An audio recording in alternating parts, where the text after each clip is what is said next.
Welcome everybody. Welcome to America's Mom. We are going to be live today, and I think you guys are going to absolutely love our guest today and who we're bringing on because the American dream is alive and well, regardless of how the left tries to paint it, regardless of the invasion and infiltration into our country.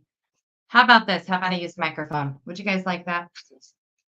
Let's take a breath here. Wow, what a crazy morning this morning. So we're going to take a minute here, and as we have all of our friends and guests coming in today on America's Mom, I want to just kind of recap yesterday's events. That was absolutely incredible.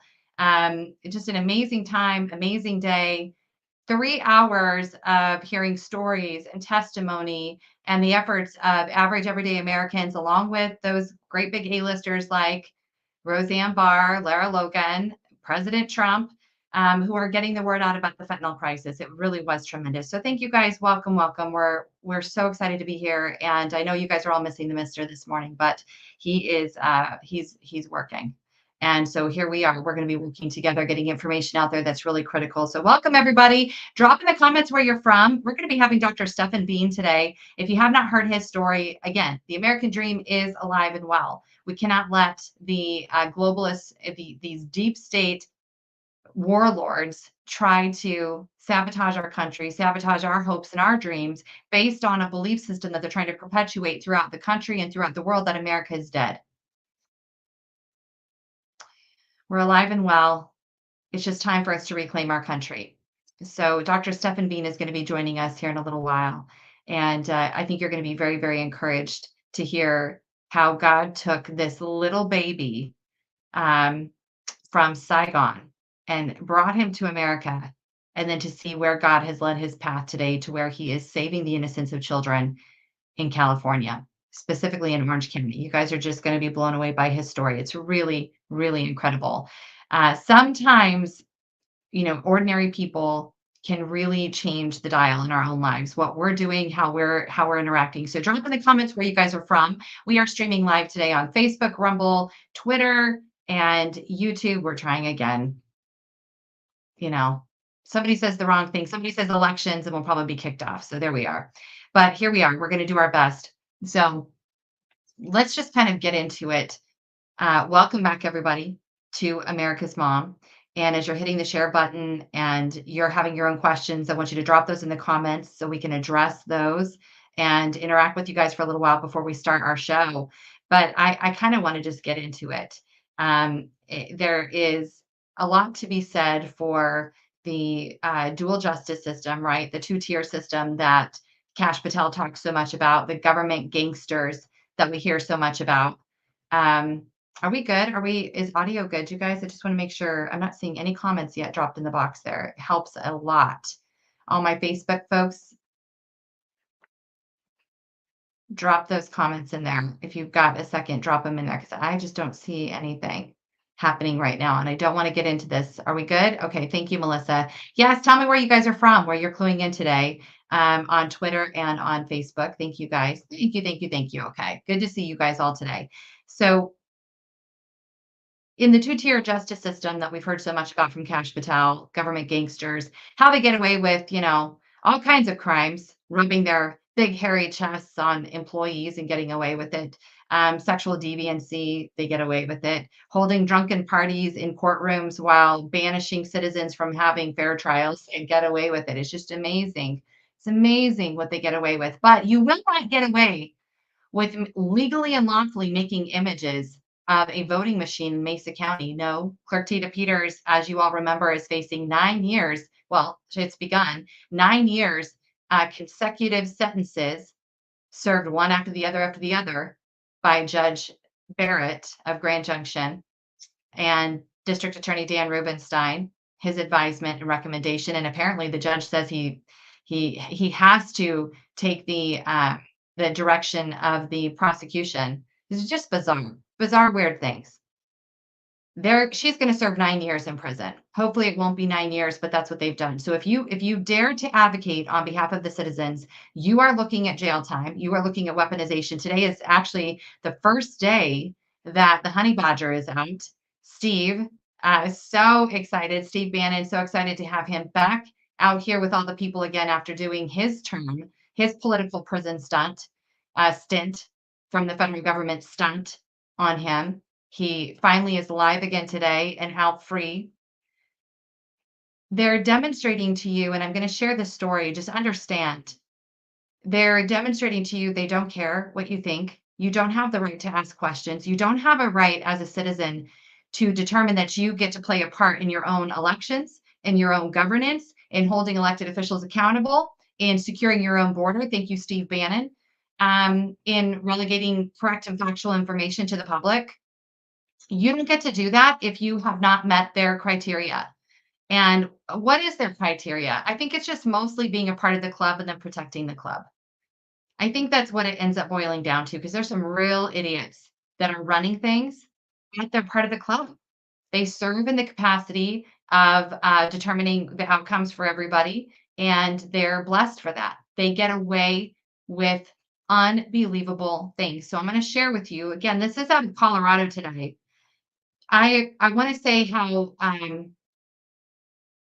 there are some really great journalists out there. David Magoya, I want to point him out. If you're not following him on Twitter, you should. He largely does sports, but he's following this ongoing story about the Colorado judicial system and the two-tier system that's happening there. Right now, of course, we're up for elections. Judges are being they're either going to be kept or they're going to be dismissed based off the votes of the public. And every single one of these judges should be dismissed.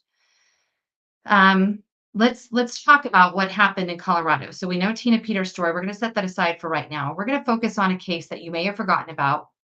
This is the great cover-up of the Colorado Supreme Court justices who were blackmailed, bribed, and apparently bought by one woman who I heard her name actually before this ever happened because she was pretty flagrant on the stages there at the events for Colorado judicial events.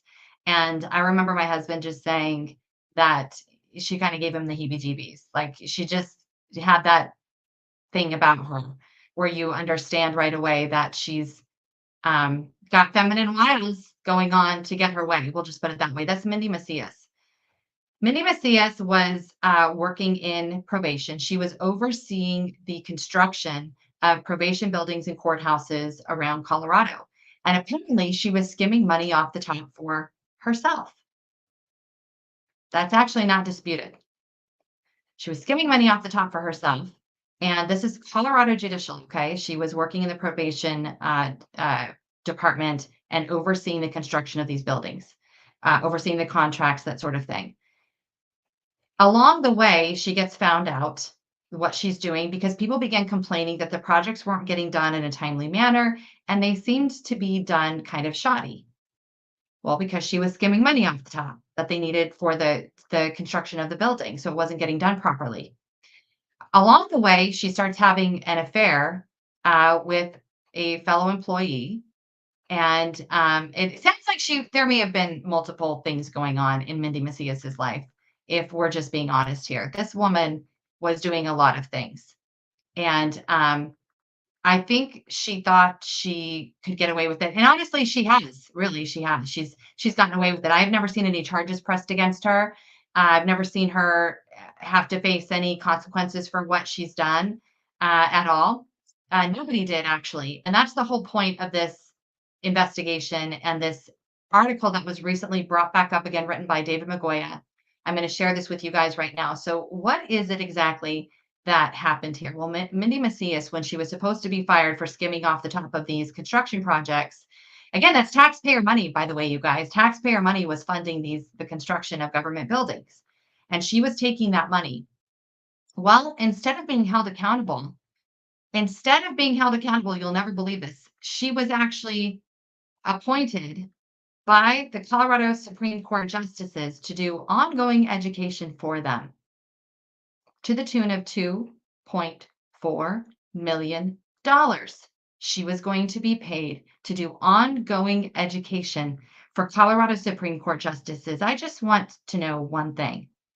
What possibly could this woman have to offer in continuing education to Colorado Supreme Court justices when she truly was just, an administrator at best working for Colorado Judicial? What could she possibly have to offer them? Let's pull this up. I want to share this with you guys. I posted this to my Twitter. It's really, really important because, again, this is two-tier justice, but it's more than that. It's Supreme Court justices who've been bribed, blackmailed, and bought and have never had to be held accountable for anything they did. There were two separate investigations into how in the world this happened that a low-level employee like Mindy Macias, who should have been fired and actually should have been thrown in jail, she should have been thrown in jail for stealing taxpayer dollars that were meant for government projects to construct buildings. And yet she wasn't. She wasn't prosecuted for anything. She actually did commit wire fraud, Phil Weiser. She actually did. She actually did illegalese to benefit herself while having an affair with other employees. And apparently, there was some stuff going on with the Colorado Supreme Court justices. So let's take a look at this. Again, Dave Magoya is the one who has put this article out here. Oops, we don't need that.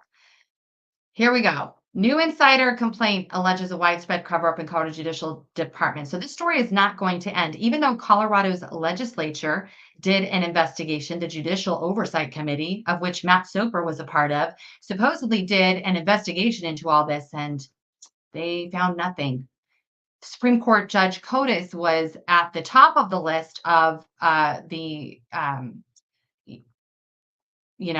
of the participants in this operation with Mindy Macias. And don't worry, he retired in 2020, so he never faced any justice. He's had nothing happen to him. But I want to talk about what this new complaint really lays out. And again, thank you so much to David Magoya for putting this back out for the public to see. So these are Colorado Supreme Court Justices Brian Boatwright and Justice Monica Marquis, who are featured here. You can see their faces here. They are part of this scheme also, never held accountable. Okay, so we're going to get into this story because two-tier justice is what we have in America. It's what we have in Colorado. I believe this is partly why they actually went through with trying to remove Donald Trump from the ballot in Colorado. Again, these judges are not able to act independently, I do not believe, based off of this story. Even though the judicial overview found nothing, which Phil Weiser, by the way, played a role in that. We're going to get into that in just a second. He actually thwarted evidence that should have been brought forward, memos that should have been exposed to the public and to the judicial overwatch to remove these judges, to penalize them somehow for being a part of this scheme with Mindy Macias. And Phil Weiser advised to withhold that memo. Phil Weiser is the attorney general who recommended, right? Who recommended the prosecution of Tina Peters and sent his assistant general attorney to go prosecute that case with Dan Rubenstein. So just keep this stuff in mind as you're hearing this story. The same people that put Tina Peters in prison for 9 years are the same ones who dared not touch the Colorado Supreme Court justices who were incredibly entrenched. The receipts were all there already. And someone has decided this person is staying we don't know who they are. We don't know who they are. But they have filed a 330-page complaint with, or excuse me, 3,100 pages of additional exhibits, a 330-page complaint that lays out 3 state commissions, and the FBI alleges a far-reaching and ongoing conspiracy with Colorado's judiciary designed to conceal years of alleged lying, retaliation, misuse of public funds that began when a purported contract for silence scandal erupted in 2019. What you're going to find listening to this and following through this case is that Mindy Macias had these judges by the short hairs. This woman had the receipts to protect herself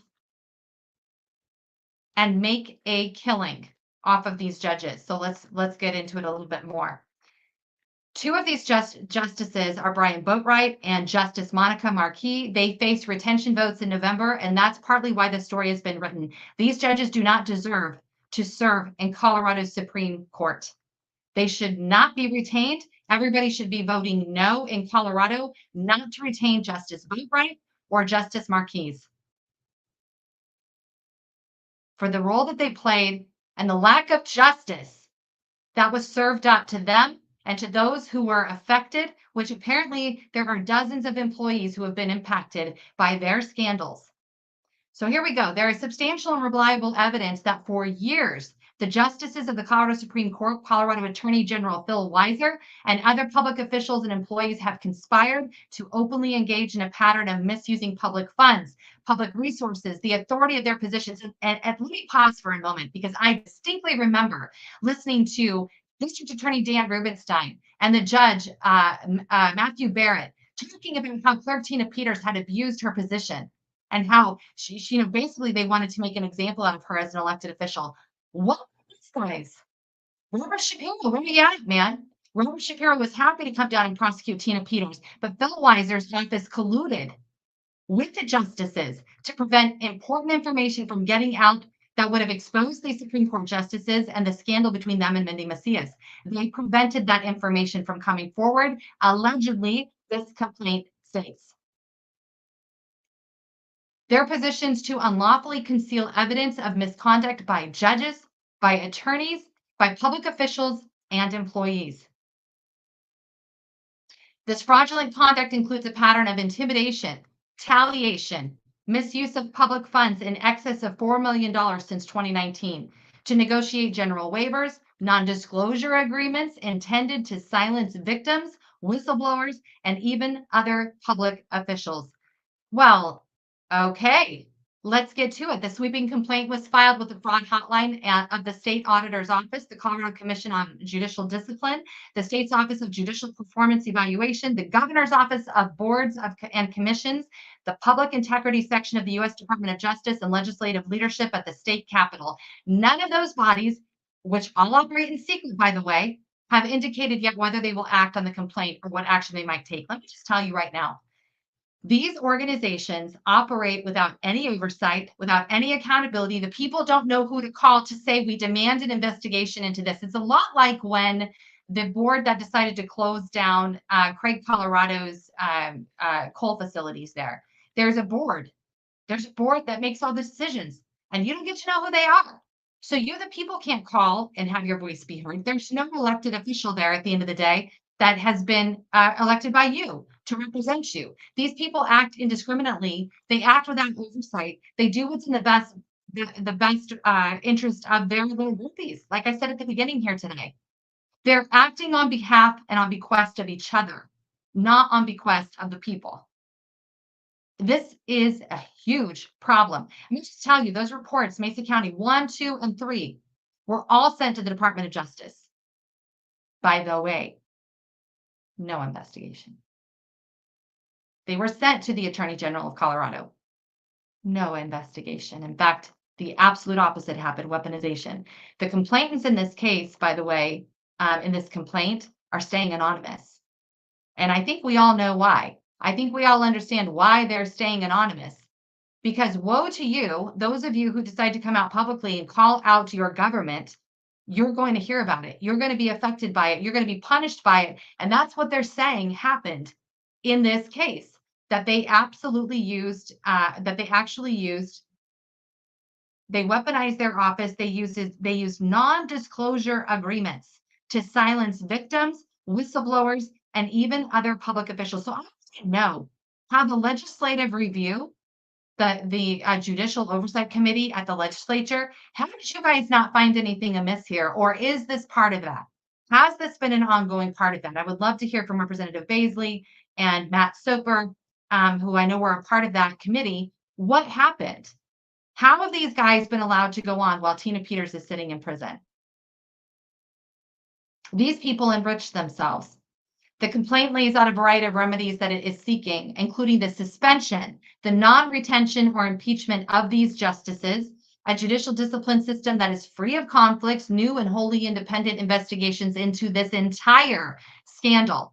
Yes, I agree. There's even a call for a recomposed commission on judicial discipline because of alleged conflicts of interest. It was the Fox literally overseeing the hen house, literally, in this case. And we talked about it publicly because Neil worked in Colorado Judicial and he knew Mindy Macias. He knew this whole situation. And one thing about, which is so great, I'll come back to this again in just a moment, but one thing that is so great about certain officials and certain employees of the judicial system is they have a conscience. They know the Constitution. They know it's your taxpayer dollars. Um, Neil never abused the funds when he went on these trips and had to go to these trainings. He never spent massive amounts of money and stayed in five-star hotels, but other people did. He was such a penny pincher for that division that he got, they made fun of him a little bit about it because he was pinching pennies so hard. Because it's right. You're the taxpayer. They shouldn't be abusing your money. And yet Mindy Macias was enriching herself off of taxpayer dollars. And then she entered into this agreement with the Colorado Supreme Court justices. And this agreement was for her to provide ongoing education to Supreme Court justices after she just got busted for skimming money off the top of projects around the state. She gets basically a massive promotion, $2.4 million contract to further educate the Colorado Supreme Court justices. Pretty fascinating, don't you think? Well, along the way, there were people who lost their jobs. Right now, you should know, by the way, that the Judicial Department spokeswoman, Susan Carrer, is saying that she's not aware of this complaint yet. And that's why I'm making it public. Colorado, you need to know. These people need to be held accountable. These are the same people who have been going after Donald Trump, saying he's done this, that, and the other. These Colorado Supreme Court justices were the ones who were being held to the standard to know the law and to follow the law, to make judgments according to the law. They were entrenched and embroiled in a major blackmail scheme by this woman, and they have had zero accountability for it. I'm going to share the screen again. Sorry. We're going to kind of carry on here with a little bit more. Now, why is this matter to all of the other states who are listening right now? Because this is what they do. You all wonder, how do we get into the situation that we're in? Well, because they are all supporting one another in these political elite systems. That's why, yes, you need to vote them out. People are asking on the judges, who do I keep in? Don't keep any of them in. I would say no on retaining any Colorado judges. Tell me a judge that's done a good job. I'm just serious about this. I'm not aware of one. Maybe on a local municipal level, you've got judges that you're going to be voting in locally, but the Supreme Court justices do not deserve to move forward in Colorado. They didn't even hold themselves accountable. They knew they did wrong. I don't know if the $2.4 million, my thought is that it was a money laundering scheme, that everyone was going to get a cut of it. That's what I think, because that's what I've seen other judges do. So that's what I think. And again, it's alleged, right? I don't know what they plan to do, but I do know that the contract is for real. So let's go on a little bit more into the story because it really is absolutely crazy.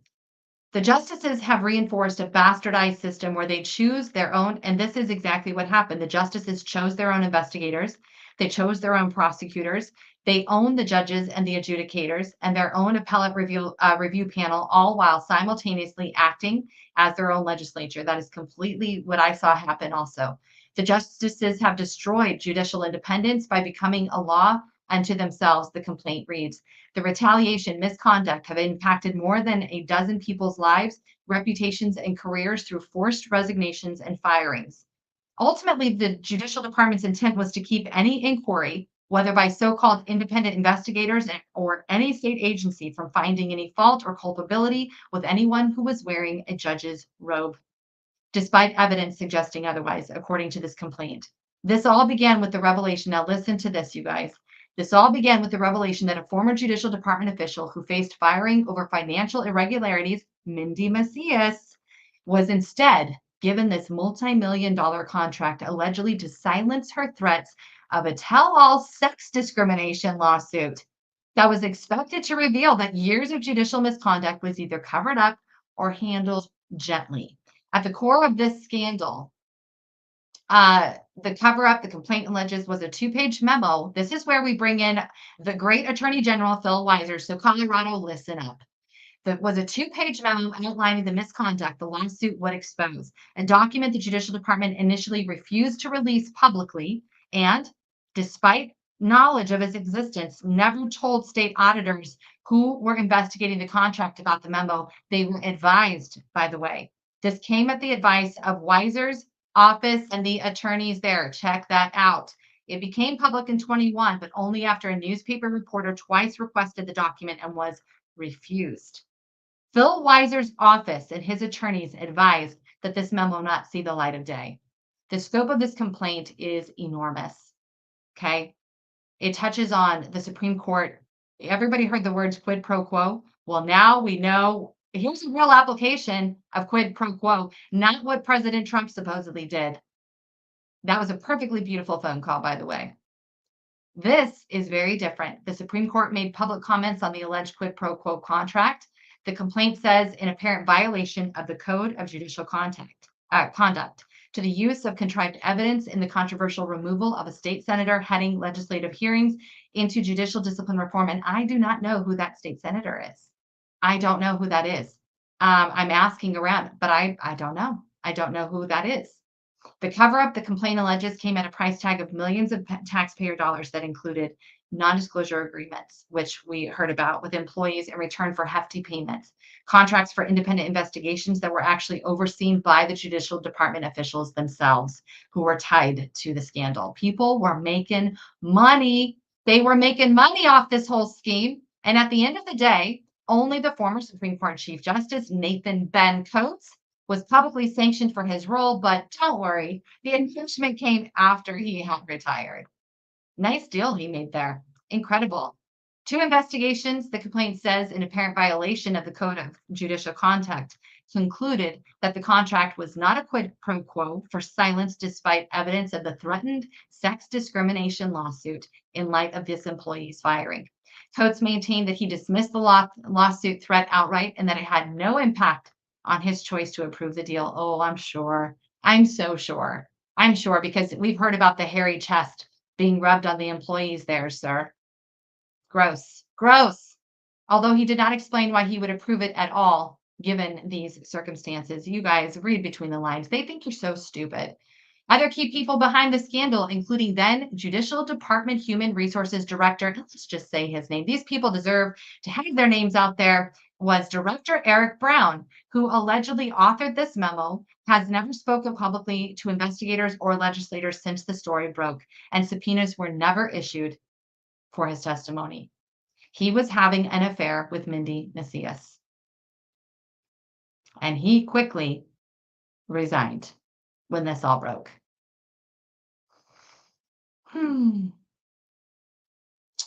A complaint filed in 22 by a retired district court judge with the Discipline Commission against the justices for having violated ethics rules by publicly discussing the scandal was dismissed with little explanation earlier this year.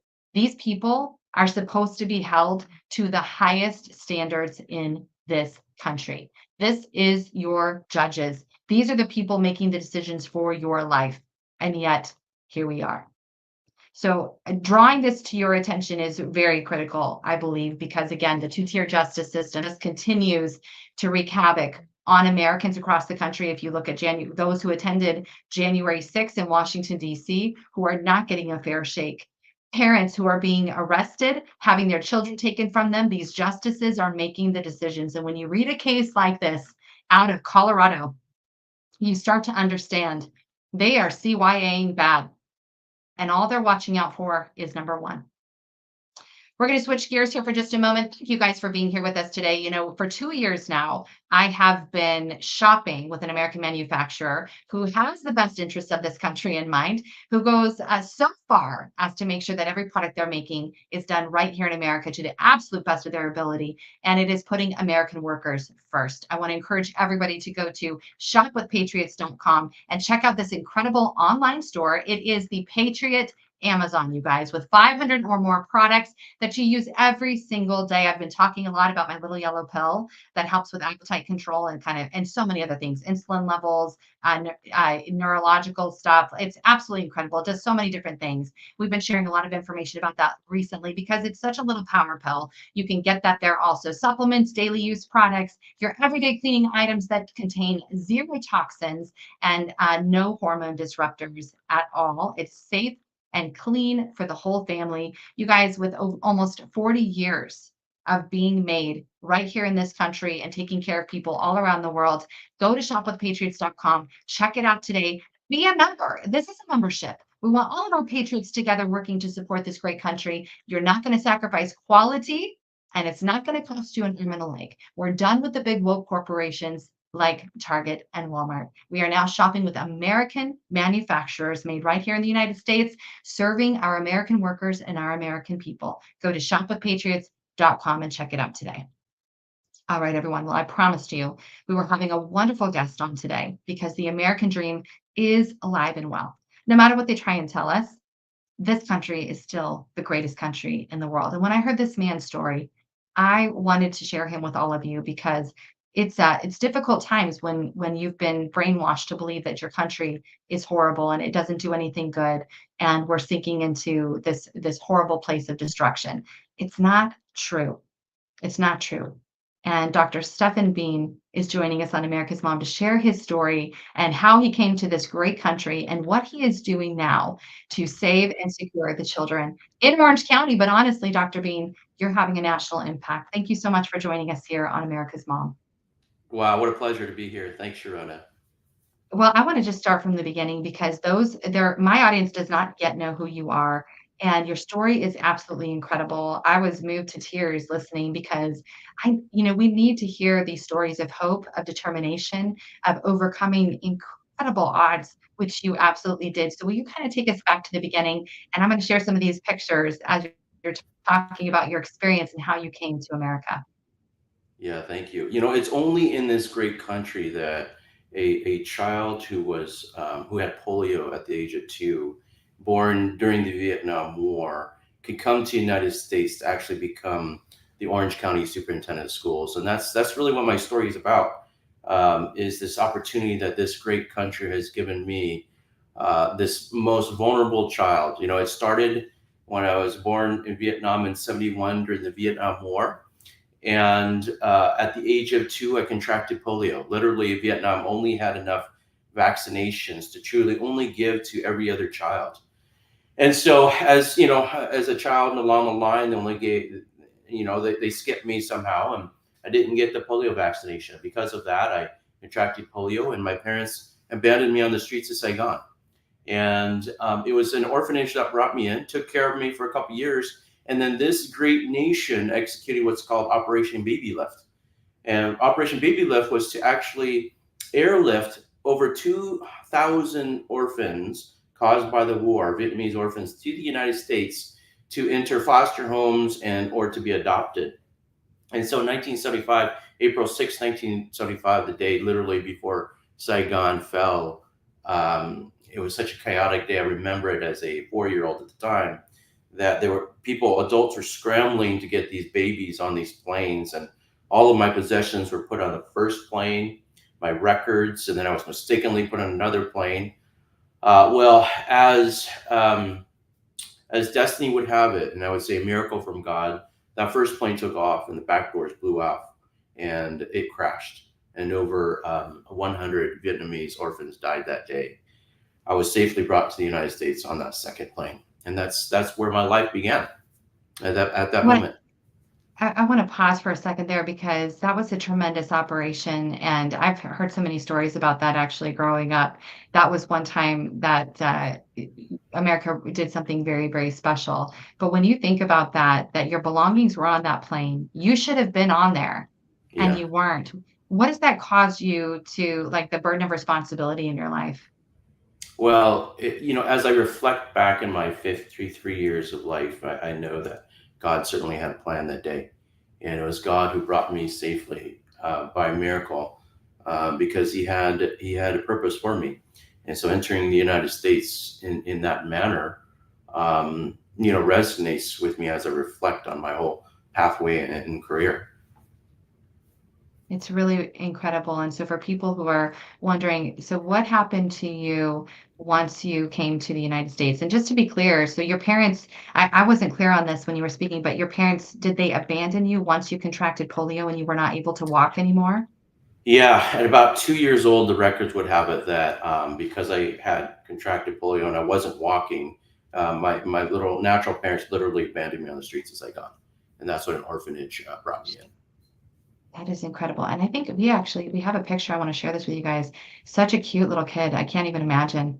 I can't imagine what that must have been like, how that was for your parents even. But there you are. Yep. How Yep. old were you here in this picture?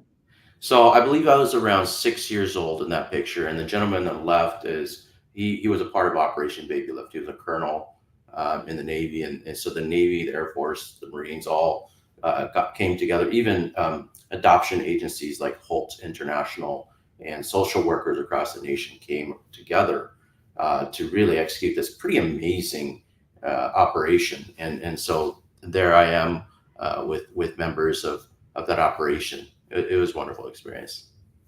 So you get to the States and you're adopted. Tell us about that and this next journey in your life. So I get to the States and I meet the Beans, and the Beans were an amazing family that actually took in foster kids. So I was a foster child with them at first. In my lifetime as a child, they took in over 150 foster kids from birth all the way to 14. Many of them had disabilities, like myself, from kids with autism, cerebral palsy, and many of them actually were abused from previous homes, and then they came to the Beans for them to take care of. And so all of my life, people have asked me, so why are you in education? Why are you in educational leadership? And mainly it's because of my adopted parents who adopted me 5 years later, Judy and Gregory Bean. Judy taught me how to lead from the heart, have compassionate heart for the most vulnerable in our community, those being students with disabilities, those being impoverished, those who are abused, foster youth. And then my dad instilled in me to sharpen this right here, to sharpen my mind, because he says, Stefan, if you're gonna overcome the fact that you're in a wheelchair and the fact that you barely speak English at all, you really have to sharpen this because this will lead you into great opportunities. And so, marrying the two things that I've learned from my parents really have shaped the leader that I am today. Dr. Bean, we have to pause for a second there because that is so counter to what is happening today. So you have these parents who are looking at you. You can't walk, you can't speak English. You've got, I mean, talk about trauma Yeah. that has happened in your early life. All of those things right now, people are saying, well, they can't learn then. They can't do anything. They're not going to be able to do anything in society. And they're going to need a pill for this. They're going to need something for that. We literally see a whole generation of kids being told they cannot accomplish anything because they have a little bit of trauma or things are a little bit difficult at home. When you've spent 25 years now in the education sector, and you're looking at what's happening right now with the massively low expectations of children. What do you think about that? How does that impact you, the ideology right now versus what you grew up under and the man that you came to be because there was expectation that you would thrive and you would succeed? That's a great point, Sharon. I'm going to say, I'm going to start with this story. So in sixth grade, I didn't do very well in elementary school at all, from kindergarten to fifth grade, because education back then in the 70s was, if a student with the disabilities, even though IDEA just came out, let's pull them out. Let's pull them out of the mainstream. Let's meet with them one on one. Let's pull out this student who can't speak English one on one. So I didn't do very well in the education system. But then in sixth grade, and we've all had teachers like this, where they whispered in our ears or made some kind of comment that resonated with us or we took for our own entire life. It was Mr. Donald Geisinger who said to me, "Look, Stefan, you certainly have a lot of challenges, but those challenges are not going to be excuses. They're not going to define you. Instead, you have this gift." And I learned this about you, Stefan, just having you for a few weeks. You love to talk a lot, so you have this gift of communication. So he said, let's build on that. And what he did was he said, you're going to only give oral presentations your entire life. And no longer, or no, I'm sorry, you're going to give oral presentations the entire year. You're not going to have Oh, to write, or the entire life, right? yeah, yeah, you You had still to talk are. me through that. No, but he said, so no need to write, no need to read and take these tests. Just give oral presentations on what you learned. And what that did was it catapulted me into to actually speaking in front of 15,000 people in Washington D.C. in front of or on behalf of the disabled, and that was at the age of 14. So that was because of one teacher who believed in me and saw the strengths in me. And so to get back to your question, it really is about that. Every child in education has a strength, has unique abilities, has gifts and talents that as adults and teachers, we need to cultivate, to nourish, to empower them. And once we do that and we strip away, sure, our kids are faced with many challenges. We know that. But once we give them the right tools and empower them to use those tools and what they've learned, they can accomplish anything, much like in my example. Did you ever have moments though where you thought, "No, I can't. Like everybody else is doing everything better than me." I mean, you know what I'm saying? Like those moments of like, "No, I can't." And how did you work through that? That's a that just struck an a chord in me as you're asking that. Yeah, absolutely. Growing up from kindergarten to fifth grade, you see your friends, playing something as simple as dodgeball at recess, running the track, playing soccer, et cetera, and you see them succeeding and laughing with friends. And I remember one time in third grade, I was just heading back to the classroom, and some little boy pushed me against the wall and he slapped me across the face and he said, "You don't belong here, Stefan. You don't belong here. You're kind." I don't know if he was referring to, my disability or whatnot, which I think he was. And so, of course, there was certainly a struggle. But even during those struggles, I knew that that there was this purpose and that I had these gifts. I just didn't know what they were yet. And it really in children's lives, it takes parents, strong teachers around them. And I'm an advocate for parent parent rights, and I'm an strong advocate for parent involvement. Look, education in general, research shows that uh, the number one indicator, one of the top indicators for a child to succeed is parental involvement.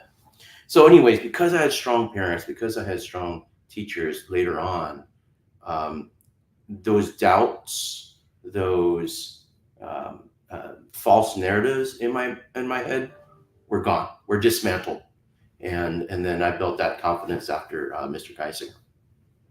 So, for those who are listening right now, people sometimes think that I'm like anti-teacher. I'm absolutely not. I'm anti-low expectations and teachers Yes. just going along with this bizarre initiative to sexualize our children, to focus on their traumas, the social emotional learning. I want to talk about that with you, especially in light of the way you came into this world. I mean, you would be the prime person that they would believe social emotional learning is something you need to adopt and you need to exercise. Can you tell me, and I don't know the answer to this, so I want to know what you think about that. In Yeah. your mind, how valuable is social emotional learning? Is it a hindrance? Can it be a benefit? And should it be for all children, or should it continue to be where we're focused just on those who actually need it rather than giving this rubber stamp to the masses? What do you think about that, especially with the way that you grew up?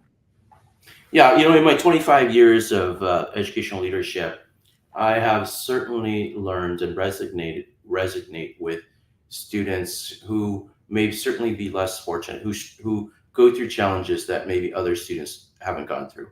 The fact that maybe they're a foster youth, that they're English learner, they have a disability, whatever it may be. And so certainly children have different and unique challenges.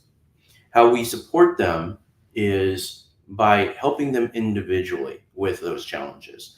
It's not a one size fits all. Everybody really needs to understand that. For me, it was an individual to cultivate this ability of communication. To another, it may be, okay, here's some of your challenges. Let's work through that. Let's work through that through speech. So if you keep that tenet in mind, that we provide care for our kids individually, sure, there are going to be certain students that are going to need SEL. Now, let me say this about social emotional learning. No group should monopolize uh, any kind of framework that we all believe in. We all could sit here, Shona, you and I could sit here and say, yes, actually, we all have emotions. We all know that we need to be taught how to deal with our emotions. If we get angry, we need to be taught how to respond to anger. We need to go to others when we're hurt and when our feelings are hurt because a mom has passed away or a father has passed away. So emotional intelligence has been around in the 70s, and emotional intelligence is seen clearly in corporate America, in the health industry. Those companies, those organizations that focus on emotional intelligence they actually have higher outcomes. And so SEL is actually just a component of emotional intelligence. So when we talk about SEL, I'm really talking about building students and kids and adults emotional intelligence, what we call EQ. And what that means is, are we aware of our own emotions? Can we manage them? Are we aware of the room, the audience that we're in front of? Can we manage it when people are pushing back? That's emotional intelligence. Every great leader has that. So why not instill and teach our kids in that? Um, so when a certain group may say, well, SEL is important, sure, SEL is important in that we develop students' sense of how do we handle the emotions. But here's the thing: we need to give them tools. We need to give students tools to be able to do this on their own, because they're going to go into a difficult world in which they're going to be challenged in many ways. And so if we can help them find the right tools to manage those kinds of emotions and feelings, uh, as a result of the different stimulus that's around them, I think that's important, and that's what I talk about when I talk about SEL. Um, We're gonna talk about more. We're gonna take a quick break yeah, real quick, really quick, Dr. Bean. We are so excited to have you here, and I'm gonna push back a little bit on SEL. I've got questions great. from the audience and parents who are want to have a little bit more clarity there. But Dr. Bean is with us, so stay with me. I'm gonna put you in the hold room. Stay with me.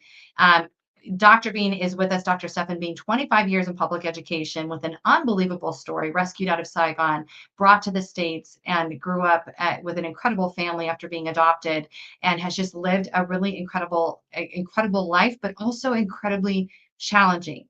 And he demonstrates to us that the American dream is very much still alive. We're going to be right back with him in just a few moments.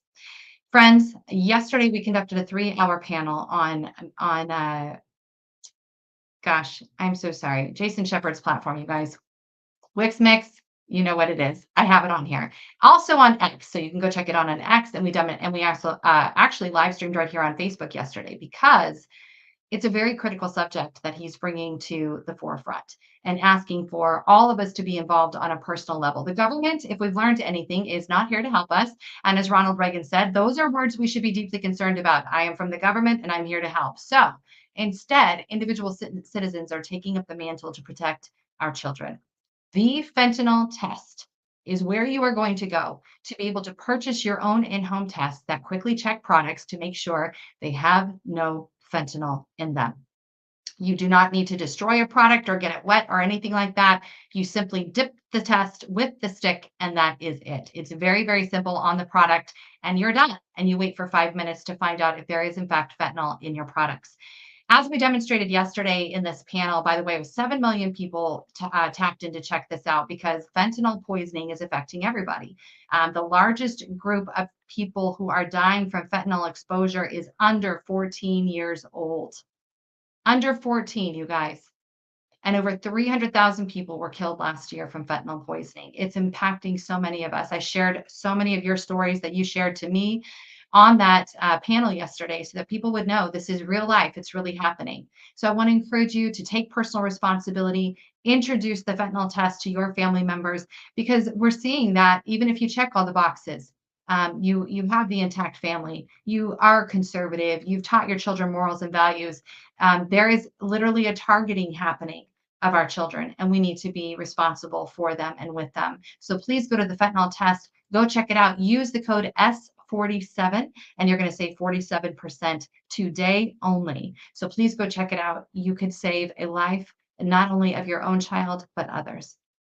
All right, friends. So we are here today and we are talking with Dr. Stephan Bean. Now, I want to share with you guys just a little bit more about this incredible man before I bring him back in here, because you need to understand that the ability to overcome unbelievably difficult situations is what makes America so great, Americans so strong. It's what makes an individual worth looking at and listening to and following. And that's why I wanted Dr. Bean to come on. He is someone I respect tremendously, because he's overcome such incredible obstacles, and he never blamed anyone else for the challenges that he had. And life did not actually get any easier. As he was pursuing and becoming successful, it did not get easier. He has served, obviously, now in the capacity he's in the California Orange County School District. He is the superintendent of schools, and doing an incredible job. He has served as the executive director of the Irvine International Academy. Prior to that, he was with Aspire Public Schools in Los Angeles for 12 years. He's seen it all. This guy has seen it all.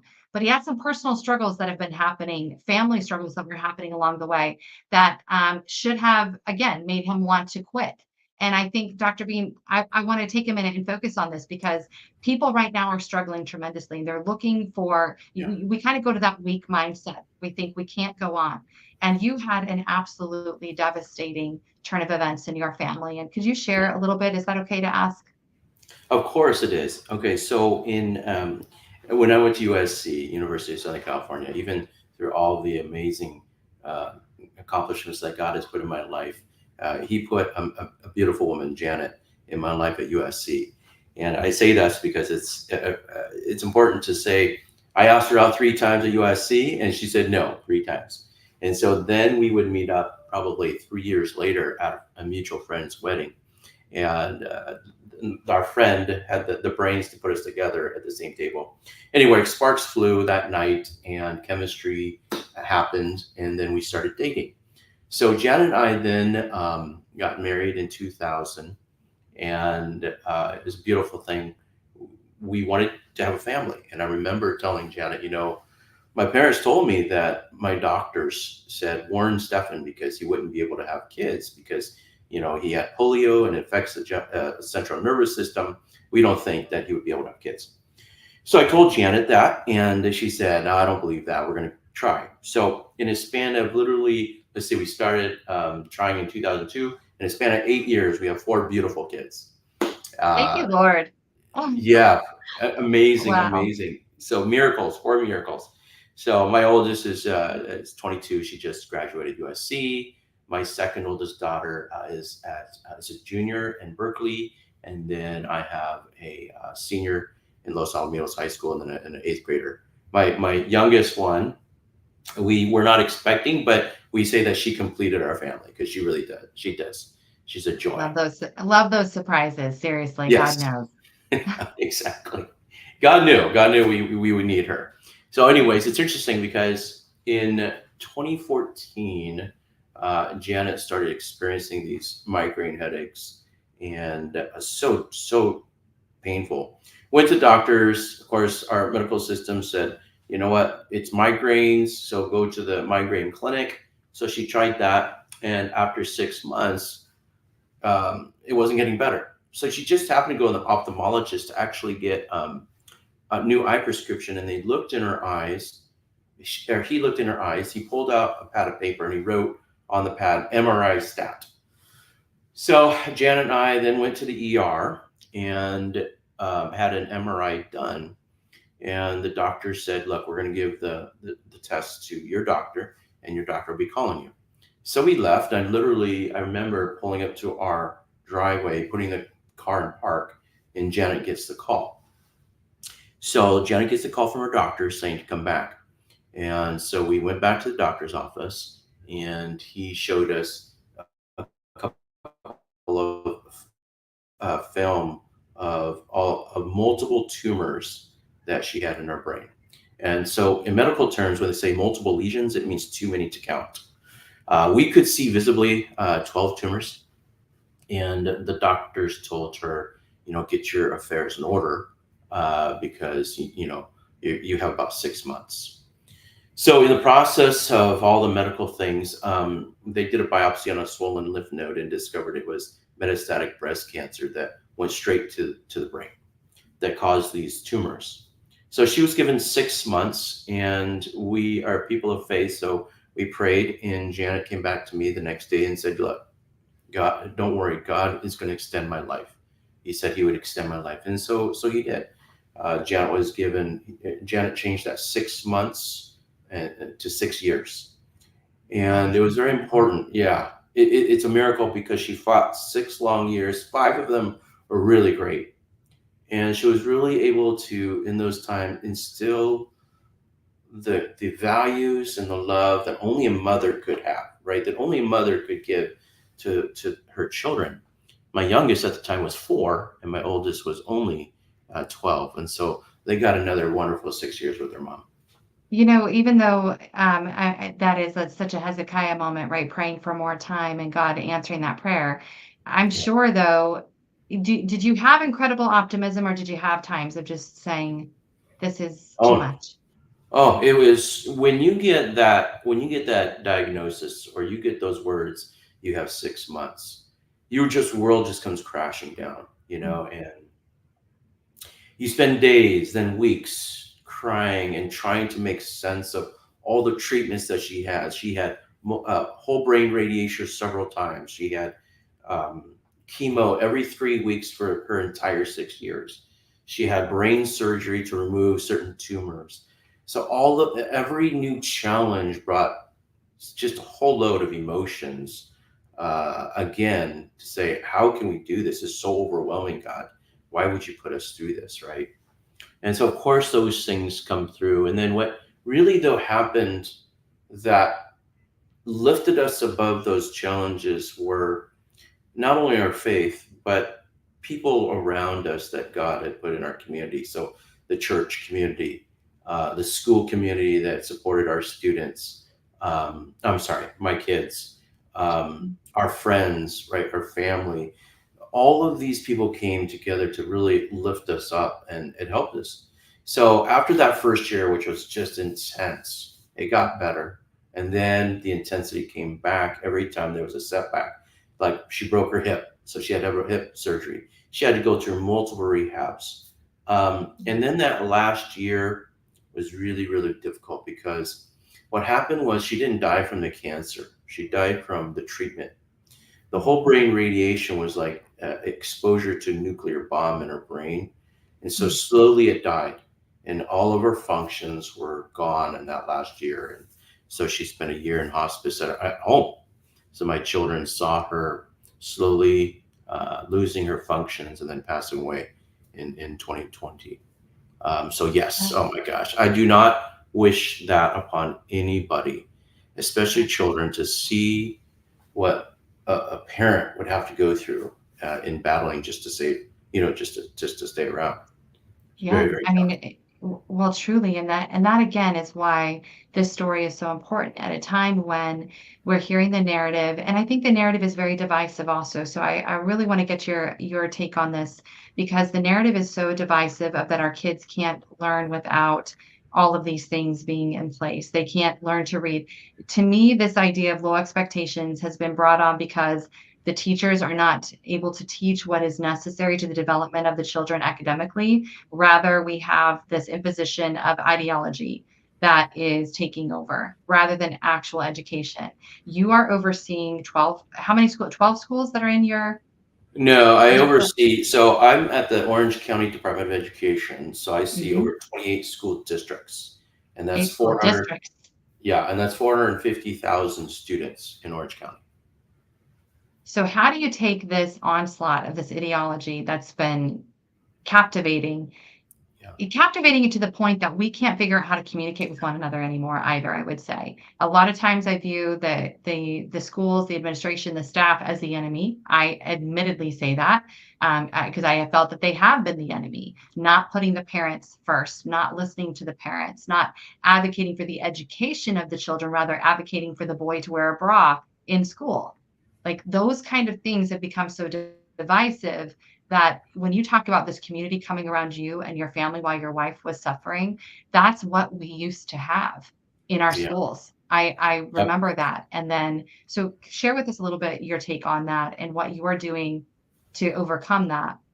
Yeah, absolutely. Okay, so I think the climate of education is divisive. Exactly what you said, Shraddha. And that is therein lies the problem. We have missed the mark of what the mission of education is. The mission of education is to impart knowledge, but also to help our kids to think critically.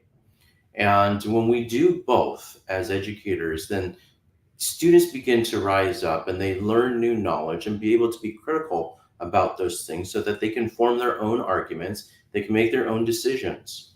And what's happened is, I think, in education, because it's become so polarized and political, we've missed the mark on a very simple goal of educating. Instead, we're so worried about all of these political issues, and poor teachers. And I will say this: I was a teacher also. Our teachers are caught in the middle of it, and so they don't know. They don't want to lie to parents. They're being forced to sometimes. They don't want to give bad information. Teachers want to just teach. And I've always said this: look, I think that certainly teachers union, if they focused on their main goal, and that is to support teachers to become better educators, okay, it'd be okay.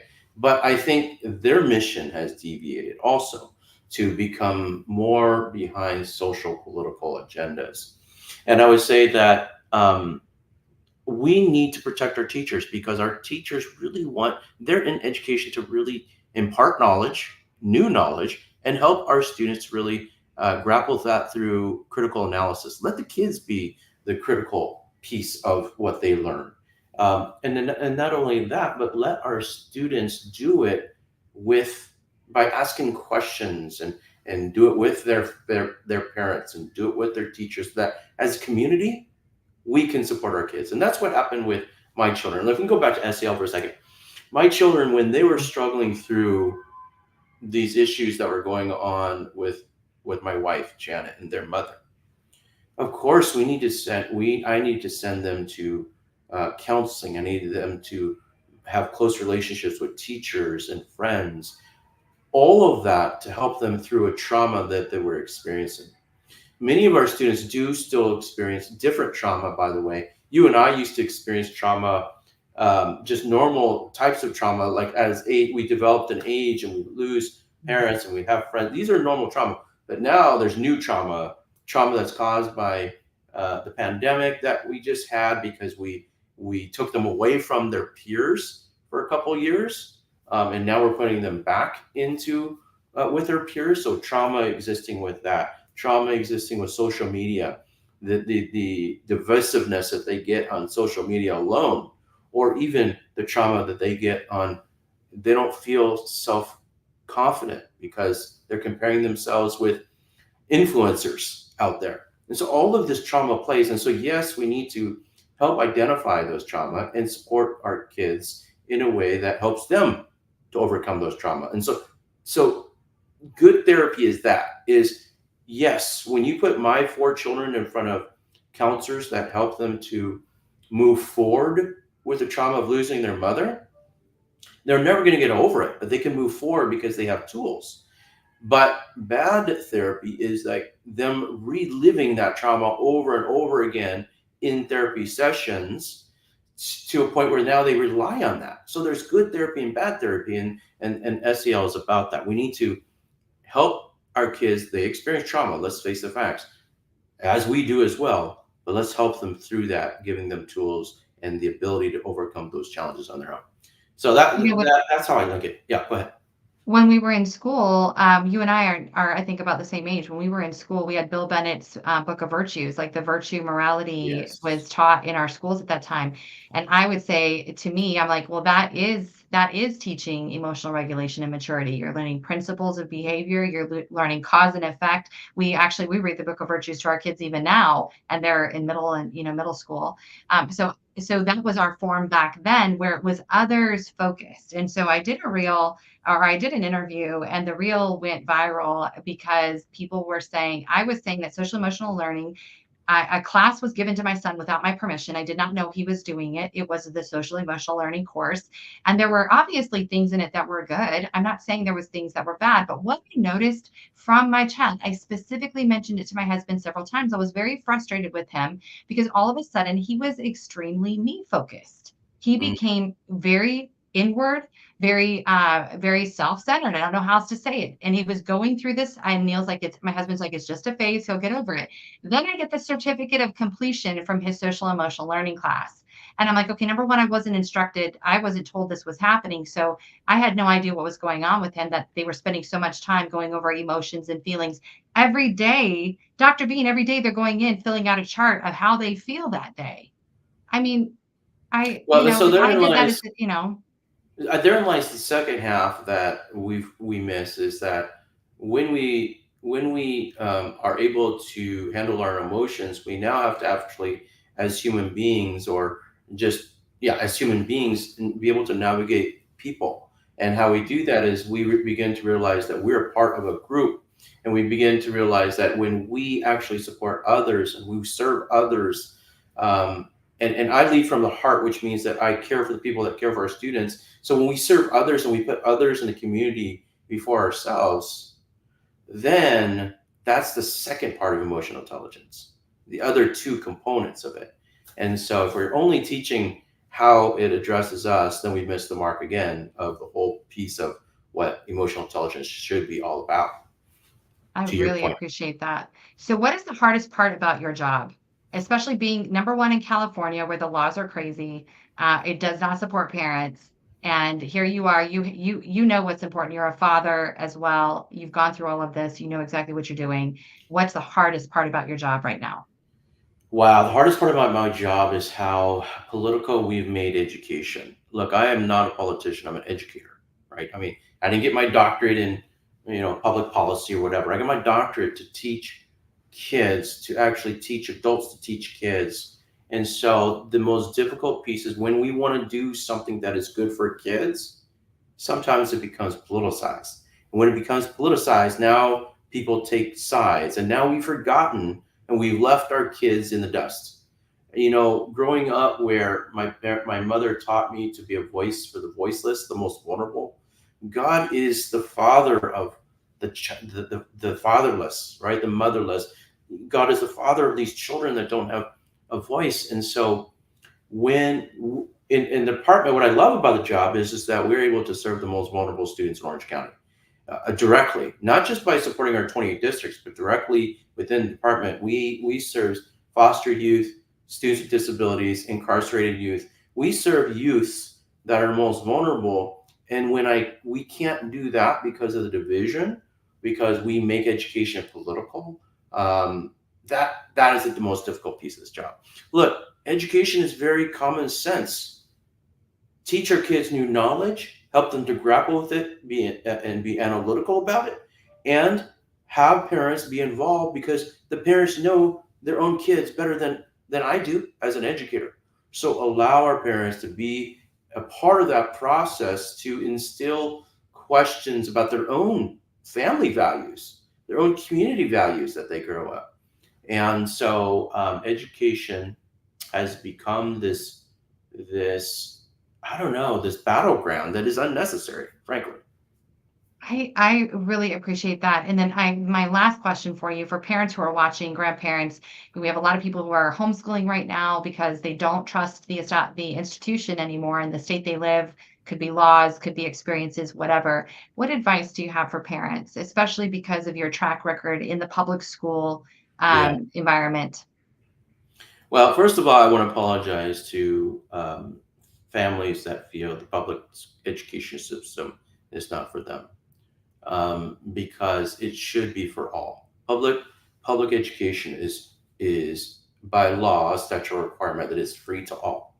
And so I would say that, first of all, I apologize. Second of all, I would say parents know, most parents, 99% of our parents know what's best for their kids. Okay. And so if you feel that your child does better in a private school or a charter school or a homeschool, that is your right. Even as the superintendent of Orange County Department of Education, we are here to serve all students and we're here to serve all schools. And so we uplift just the education of kids in general. So again, parents, you have that choice, and you should have that choice of where students can most succeed in their learning. I also want to say that charter schools is a good way to go too. I'm a charter school proponent. Half of my education career has been in charter schools. Charter schools are traditional public schools. They're just smaller environment. And I'm a proponent of traditional public schools. I serve 28 public school districts, and many of them do amazing things when we strip away the adult issues, right? We have college technical education, we have dual enrollment, we have AI, we have all kinds of innovation in our 28 districts, and I'm proud of the work that our superintendents do when we get away from the politics. And so That if is our superintendents are allowed to do the work for our kids, I know our parents would bring them back.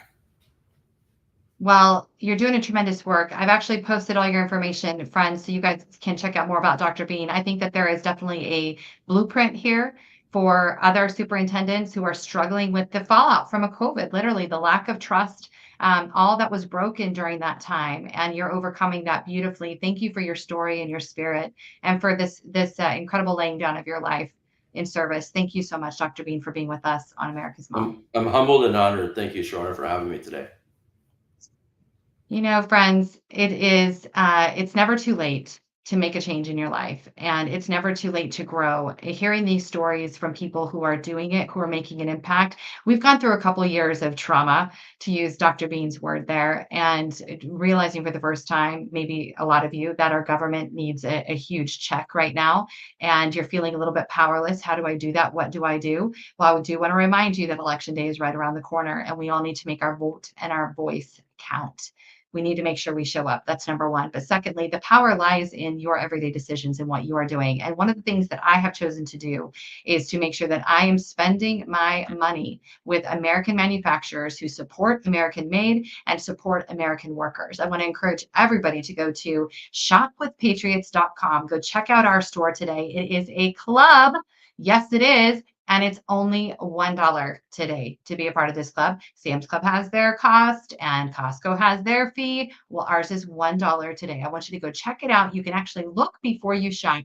Go to shopwithpatriots.com, and one of our great people is going to reach out to you and help you get started. Go check out the storefront. There is amazing stuff there. We just recently did an incredible call. It was our children's health Zoom with Dr. Sardinas, and walk through the incredible supplements that are there for your children, also lifestyle hacks to help them be the healthiest possible right now in this environment. So we are here for you, American manufacturing, American made, American worker supporting. So please go to shopwithpatriots.com. That is one of the ways that we keep coming back to you every single day. My next guest is breaking it wide open, you guys, because I know you've been watching the news. I know everybody knows what's happening with elections right now. Early voting, I guess, is shaking out to be the ultimate indicator of the fraud in this country, which, listen, it's always going to be a day of in-person, paper ballot, hand count election. But I love what I see happening with this early voting route. So Karen Taylor, thank you so much. You are our Cause of America representative there in Pennsylvania. Plus, you work with all of the organizations there in Pennsylvania for elections. And I need you to catch us up because Pennsylvania is on fire. Pennsylvania, it's crazy. There is so much coming out from early voting. The numbers are amazing. Republicans are up over 400,000 votes compared to where they were at this point in 2020. But there's still a lot of votes to be had, but we're seeing a lot of issues too. And I guess that's kind of the good and the bad about the early voting is some of the stuff that's coming out, and it's getting a little intense. Well, okay, so that's what I definitely want to talk about because here's what I want people to not do. I don't want people to be afraid of the challenges. Okay. No. We all knew this was going to happen. We knew that they were going to throw everything they could at stealing the election for the deep state. Okay. That's So we knew that was going to happen. What I love about what I'm seeing is that there is time with this early voting. Now, again, I was not on board with early voting, but what we're watching happening is all of those problems are happening early enough that injunctions can be filed. The people right. can get ahead of it, right? So with Pennsylvania, walk us through what just happened there with the registration, the illegal registered voters. Yeah, so it first came out from Lancaster County, and now it's also come out with Luzerne County, York County. This morning, Commissioner Josh Parsons, who's commissioner of Lancaster County, came out and said 4 counties are investigating this. And what it's looking like is there's over 2,000 registrations that were dumped the last day, which was the 21st of voter registration here in Pennsylvania. And the ballots, the registration forms all look the same handwriting, signatures look the same. And the more that they're investigating, creativity, right? The left loses because they have no creativity. York County just came out this morning and said they're doing some major investigation, and it's looking like it's a Soros-backed company. And Luzerne County, it was done by actually a former election board member who dumped it on the last day. So it's getting interesting. Wow. Okay, so for everybody watching, I want you guys to start dropping in the comments all the rumors, not the rumors, sorry, only the ones that check out facts. Facts about election interference that you're seeing in your own community. Now, Pennsylvania is a swing state. President Trump has been there several times. Moms for America held their town hall meeting there in Pennsylvania. Is Pennsylvania conservative? I think way more than people think it is. The media and everybody likes to say that Pennsylvania is a blue state, and it's absolutely not a blue state. You've got like 3 main blue areas: Philadelphia, Allegheny County, which is Pittsburgh, and then like Erie. But it's really kind of Pittsburgh, Philadelphia, and then Alabama in the middle. The rest of the state is very, very red. Do you think that there's enough volume-wise of voters that are going to be able to overcome the big city votes? Because the way that they run, the city vote tends to be different because they need so much more interference by government than rural and smaller communities. So do you think that there is enough failures on the part of this administration? There's enough expensive living. I mean, I don't know what your groceries are at. Pennsylvania is expensive, period. It's just an expensive place to live. So do you think there's enough frustration there to swing the city votes? I think so. And I think if you look at the last, month of I think 5 now, today he's in Allentown, Pennsylvania, but the last 4 or 5 rallies that President Trump has done, the turnout is overwhelming. People, I think, are just tired. They're tired of the crime going on in Philadelphia. They're tired of not being able to afford housing. They're tired of not being able to afford groceries. I think people are just tired. The crime is ridiculous. And I think people have just realized that the last 4 years, if this is indicative of what would be a Kamala Harris administration, they're not having it. And I'll tell you, even in some of the areas that in the past that I have seen a lot of, more blue signs, the yard signs, there's a lot more Trump signs than what I expected to see. I'm really happy to hear that. I experienced in Colorado just this past week that when I was driving through from the bottom to the top, I really didn't see hardly any signs of anybody. And that's really unusual. So I have this suspicion in places where they are very, very oppressed, California and Colorado, Nevada, where let's see, where's Mike from? He's from, how come I can't think? I keep wanting to say Missouri. Thank you, Minnesota. Places like Minnesota where you're not seeing as much as you would expect. I think people they're just decided. I am voting for President Trump. The experiences that I've been having recently, and one really crazy one just this past weekend of people who are Democrats, proudly so, familial Democrats. So like their families are all Democrats. So they're Democrats, not because of policy and platform and because Democrats are doing great things. In fact, a lot of them are Christians and they're just stuck in this familial thing.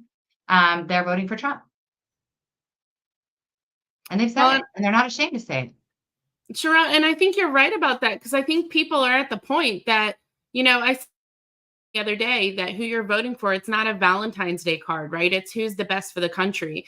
And I think regardless of how people think Trump is, I saw an interview that this lady was talking to a billionaire, and he was talking about his doctor. And he says, I picked the most narcissistic doctor because they won't lose. They're going to make sure that I'm taken care of. She said, that's kind of how I feel about the president. You may not like what he says. You may not like how he says it, but guess what? He does not lose. This man will do whatever it takes to win. And to him, this is his battlefield, the country. And you have to have somebody that at the drop of a hat, if God forbid nuclear war does happen, they've got how many millions of people's lives that they have to make a decision like that. And in my mind, that's what I think of. I know without a shadow of a doubt, he could make that decision and stand by it regardless of what happens. Yeah, Karen, that confidence is absolutely there. You're exactly right. Now, you work with Cause of America, and that is a national organization, volunteers all across this country. What is it like talking with the other volunteers? Like, what's the movement right now with Cause of America? Are they feeling really hopeful? What do you think? I think people are, because I think people are seeing this with the early voting. The turnout has been tremendous across the country.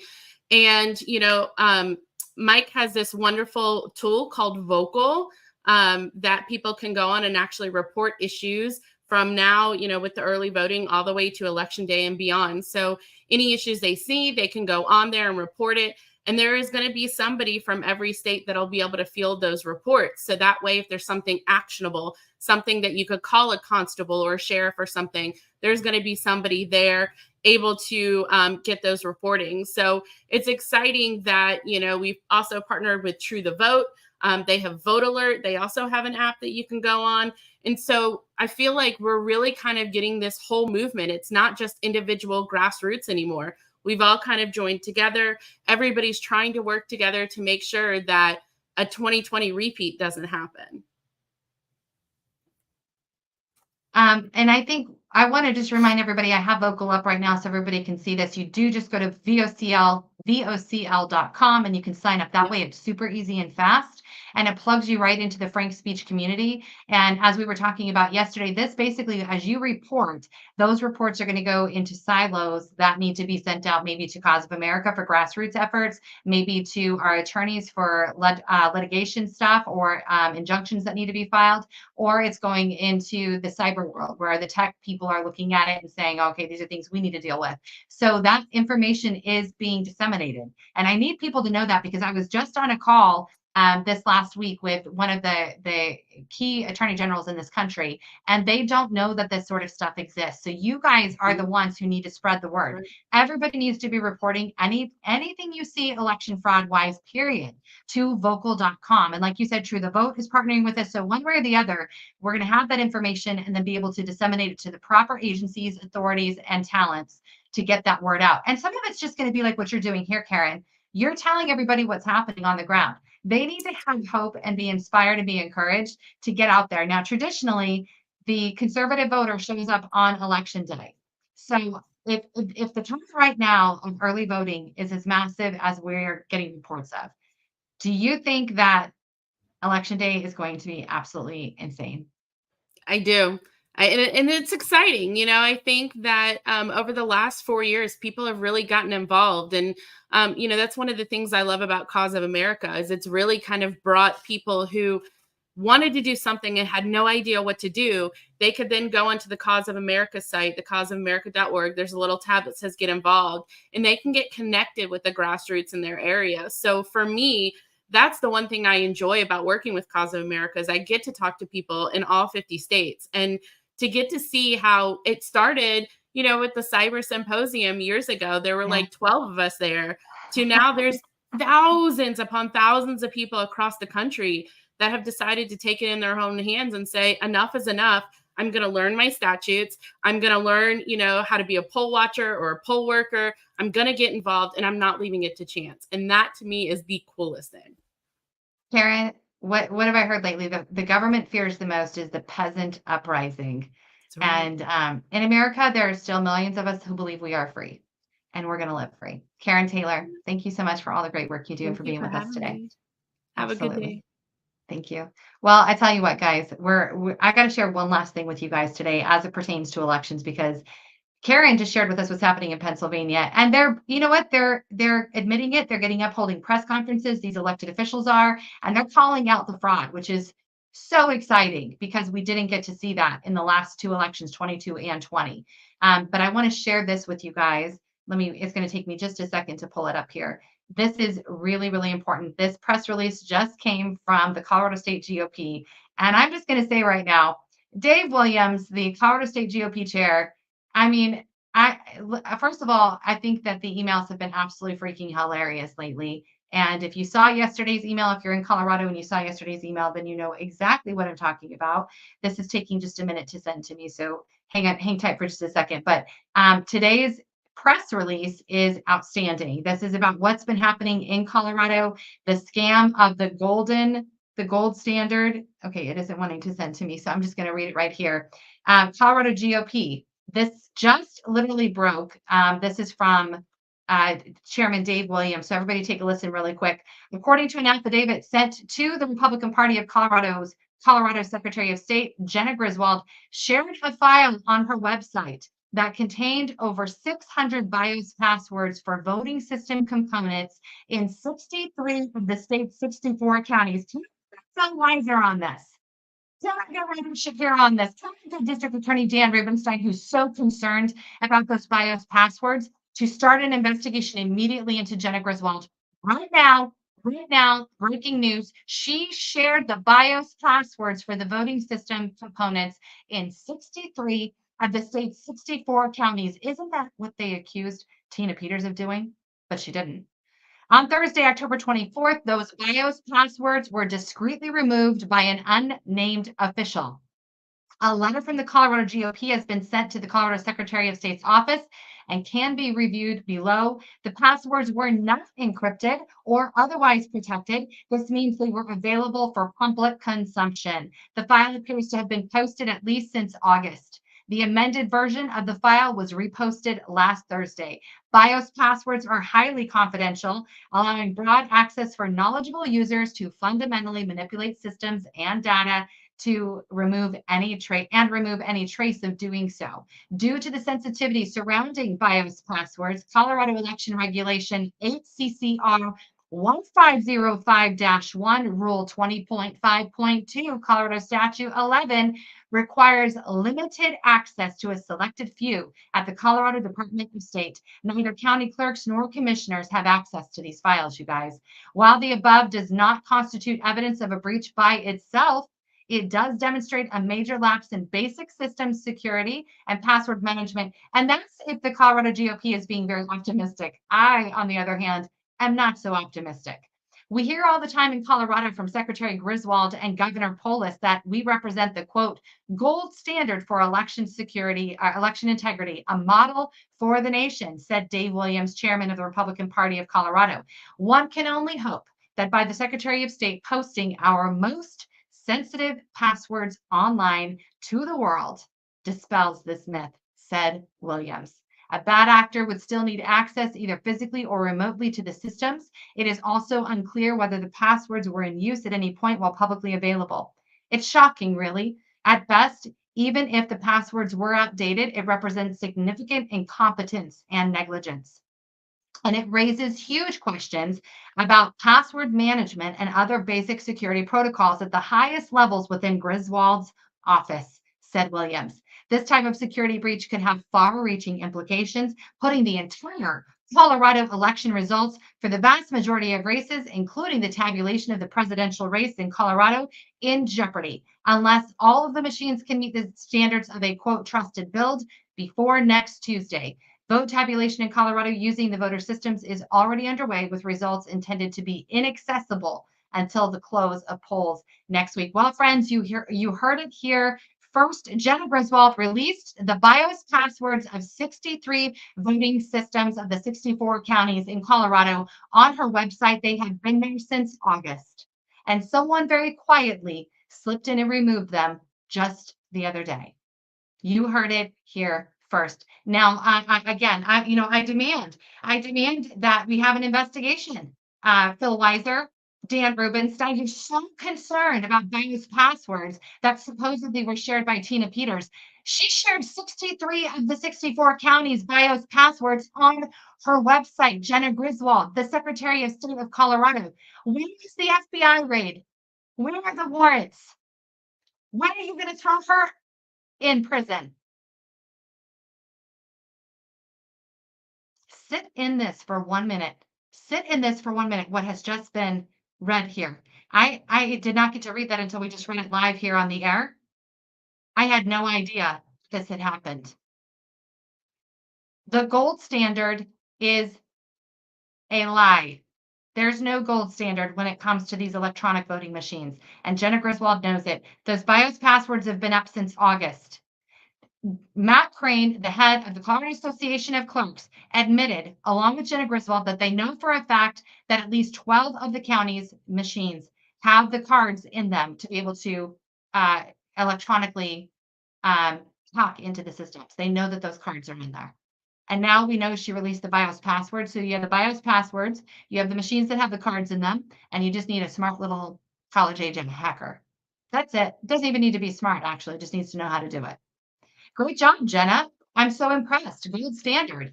Couple that with what's been found in Mesa County and the infiltration of the ballots on their way to people's homes and being voted and cast for them. I'm not really sure what counting 30,000 ballots in Mesa County is going to do for the election results and for the trust and transparency of Mesa County elections.